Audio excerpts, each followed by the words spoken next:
Debut direction ಅಲ್ಲೇ multi star movie ಎಷ್ಟು challenging ಆಗಿತ್ತು ಅನ್ನೋದು ಒಂದು.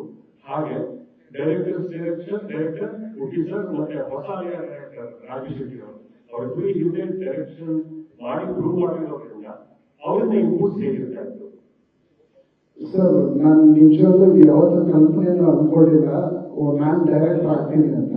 ಅದು ತಾನಾಗಿ ಕತೆ ಬಂತು. ಆಮೇಲೆ ಈ ಕತೆಗೆ ಇವರೇ ಅದು ಕರೆಕ್ಟಾಗಿ ಮ್ಯಾಚ್ ಆಗ್ತಾರೆ ಅಂತ ಯಾವ ಧೈರ್ಯದಲ್ಲಿ ಕೇಳಿದೆ ಅಂತ ಇವಾಗ ಕ್ಯಾಪಸ್ ಕೊಟ್ಟರು ನನಗೆ ಆಶ್ಚರ್ಯ ಆಗುತ್ತೆ. ಈ ಕ್ವಶನ್ ಬ್ಯೂಟಿಫುಲ್ ಕ್ವಶನ್ ಸರ್. ನನಗೆ ಯಾವ ಗ್ಯಾರಂಟಿ ಇರಲಿಲ್ಲ. ಈಗ ನೆನೆಸ್ಕೊಂಡ್ರು ಮುಗಿಸ್ತಾರಿಲ್ಲ ನನ್ನ ಸಿನಿಮಾಲಿ ಶಿವರಾಯ ರಾಜು ಶೆಟ್ಟಿ ಅವರು 3 ಜನ ಇದ್ದಾರೆ ಅಂತ ನನಗೆ ಆಶ್ಚರ್ಯ ಆಗುತ್ತೆ. ಬಟ್ ಆ ಕತೆ and the screen play was the hero. ಅದು ಎಲ್ಲಾನು ಟ್ರೈ ಮಾಡಿದ್ವಿ ಸರ್. ಅಂಡ್ 3 ಜನನು ಶಿವಣ್ಣ ನೋಡಿದ ಸಿನಿಮಾ ಮಾಡಿದ್ದಾರೆ. ಅವರು ಒಂದು ಡೈರೆಕ್ಟರ್ ತಾನೆ. 3 ಬಿಗ್ ಡೈರೆಕ್ಟರ್ಸ್ ಮಧ್ಯದಲ್ಲಿ ಒಂದು ನಾನು ಪುಟ್ಟದಾಗಿ ನಿಂತ್ಕೊಂಡಿದ್ದೆ. ಬಟ್ ಅವರೆಲ್ಲ ಆಶೀರ್ವಾದ ಮಾಡಿದ್ರು, ತುಂಬಾ ಸಪೋರ್ಟ್ ಮಾಡಿದ್ರು, ತುಂಬಾ ಇನ್ಪುಟ್ಸ್ ಕೊಟ್ಟರು. ಅಂಡ್ ಬ್ರಿಲಿಯಂಟ್ ಆಗಿ ನನ್ನ ಸಿನಿಮಾನ ಮೂಡ್ಸ್ ಅದನ್ನೊಂದು ಕವರ್ ಮಾಡಿಕೊಟ್ಟಿದ್ದಾರೆ.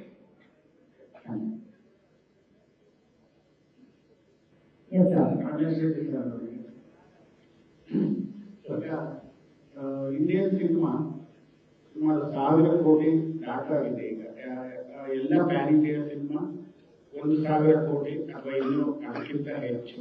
ಬಟ್ ಈ ಸಿನಿಮಾ ಆರಂಭ ನೋಡಿದ್ರೆ 1000 ಕೋಟಿ ಆ ರೇಂಜಲ್ಲಿ ಎಲ್ಲೋ ಕಾಣಿಸ್ಕೊಳ್ಳುತ್ತೆ ಒಂದು ರೀತಿಯಲ್ಲಿ. ಕೇವಲ ಹೇಳಿದ್ರು 100 ಕೋಟಿ ಅಂತೇಳಿ ಅಲ್ಲ, ಅದು ದೊಡ್ಡ ಇದು ಪ್ಯಾನ್ ಇಂಡಿಯಾ ಸಿನಿಮಾ. ಹಾಗಾಗಿ ಒಂದು ದೊಡ್ಡ ಮಟ್ಟದಲ್ಲಿ ಇಷ್ಟೊಂದು ಎಸ್ಟಾಬ್ಲಿಷ್ ಆಗಿರುವಾಗ ಮತ್ತೆ ಹಾಲಿವುಡ್ ತಂತ್ರಜ್ಞಾನ ಇದರಲ್ಲಿ ಪಾಲ್ಗೊಳ್ಳುವಾಗ ಇದರ ಬಜೆಟ್ ಕುತೂಹಲ ಇದೆ ಸರ್? ಇಲ್ಲ, ಈ ಪಿಕ್ಚರ್ 1000 ಕೋಟಿ 500 ಕೋಟಿ 100 ಕೋಟಿ ಅಂತ ಇದು ಏನು ಅಂತಂದ್ರೆ ಕಂಟೆಂಟ್ ಆಗಿದೆ.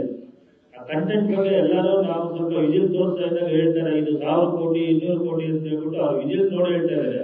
ಅದು 1000 ಕೋಟಿ ಆಗುತ್ತೋ 100 ಕೋಟಿ ಆಗುತ್ತೋ 50 ಕೋಟಿ ಆಗುತ್ತೋ ಅದು ಪರಮಾತ್ಮನ ಆಶೀರ್ವಾದ. ಅದು ಆ ಕಂಟೆಂಟ್ ಮೇಲೆ ಆಗ್ತಾ ಇದೀವಿ ನಾವು. ಖಂಡಿತ ಇದು ನೀವು ಹೇಳಿದಂಗೆ ಇದು ಖಂಡಿತ 100 ಕೋಟಿ ದಾಟತ್ತೆ ಅಂತ ನಾವೆಲ್ಲ ಅನ್ಕೊಂಡಿದೀವಿ. ಖಂಡಿತ ಆಗುತ್ತೆ ಸರ್.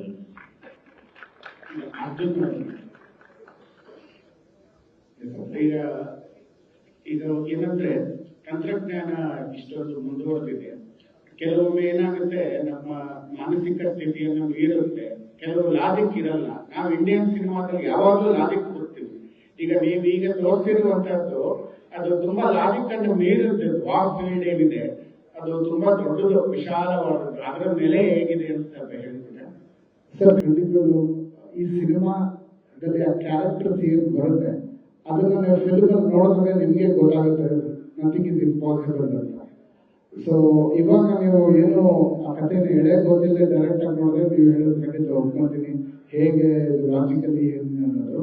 ಬಟ್ ಕಥೆನಲ್ಲಿ 101% ಲಾಜಿಕ್ ಇದೆ ಸರ್. ಕಥೆನಲ್ಲಿ ನೀವು ನೋಡಿದ್ರೆ ಯಾರು ಈ ಕ್ವಶನ್ ಮಾಡ್ತಾರೆ, ಆ ಗ್ಯಾರಂಟಿ ನಾವು ಕೊಡ್ತೀವಿ.